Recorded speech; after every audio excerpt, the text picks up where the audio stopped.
Unlocking Africa's growth potential is the theme at the Ernst and Young Strategic Growth Forum currently underway in Cape Town. One of the greatest challenges on the continent is, of course, weak infrastructure. Ernst and Young estimate that $93 billion will be needed annually over the next decade to develop the well-functioning infrastructure required for Africa to realize its true economic potential. Ashlea Harvey interviewed Manu Chandaria, the chairman of the Comcraft Group, on how business is tackling this challenge. We are finding it so difficult now. As a matter of fact, Mombasa port is stuck now. For shipment to get out, takes 3 weeks, 4 weeks. And all the interland countries, northern Tanzania, the southern Sudan, Ethiopia, Uganda, eastern Congo, all depends on it. Now, unless and until infrastructure is there's no way we can develop. It's not possible. Oil that's coming out from Sudan, how it's going to go out? And ultimately, even the oil from Uganda. So I think that there is a very strong case. Unfortunately, the countries don't get together to understand that this is a common issue and a common problem. And I think that the foreign, with all the bilaterals, must make very sure that this is the only way to open up the markets. Infrastructure is horrible. Today, only 6% or 7% of total cargo goes by rail. It just cannot be done. It was 112 years back when the railway was built by hand, more or less, by coolies like us. And even today, it's the same. We have not been able to change anything. Now, how can this go on like this? We need electrical trains, a normal standard gauge. It goes right from Mombasa right up to the eastern Congo. And then we can open up the country. It's huge. But infrastructure isn't one of the only problems that we have on the continent. Skills development is obviously another, and that's something you're quite involved in. Yeah, skill development is another very, very strong, because the point is that we are creating sometimes graduates for whom we don't have the jobs. What you require is technical skill, and then a skill which is really required.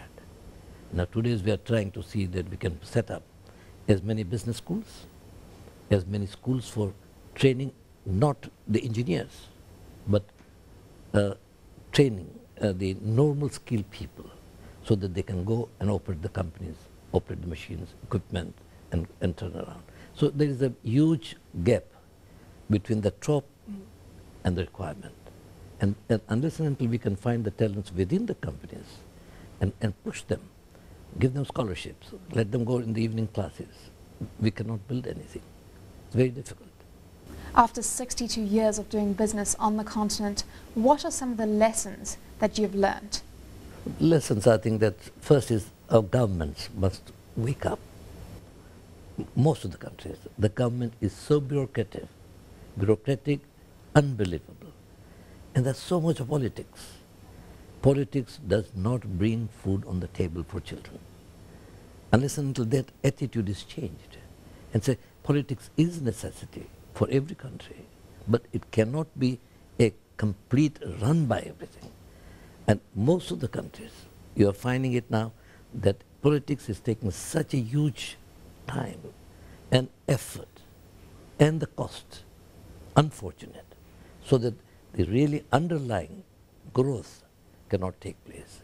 Now, 62 years of my finding that if I cannot change in all this time, all right, from one little plant, we're in 17 countries here and almost 52 countries outside. But if I cannot change that, why 15 countries? Why not 40 countries in Africa? Just like EcoBank. Why not? But we always find that the politics in every country is a problem. Lastly, other than the politics, in your opinion, what are the critical success factors for doing business in Africa? First thing is, you've got to be honest, number one, hardworking. And you must have interest in the country. You must not say that, I'll just make my profits and go away. No, it's a total commitment to the country. Manufacture whichever business you're in. And at the same time, then plow back into social work. And this most important part, that why we become successful ultimately.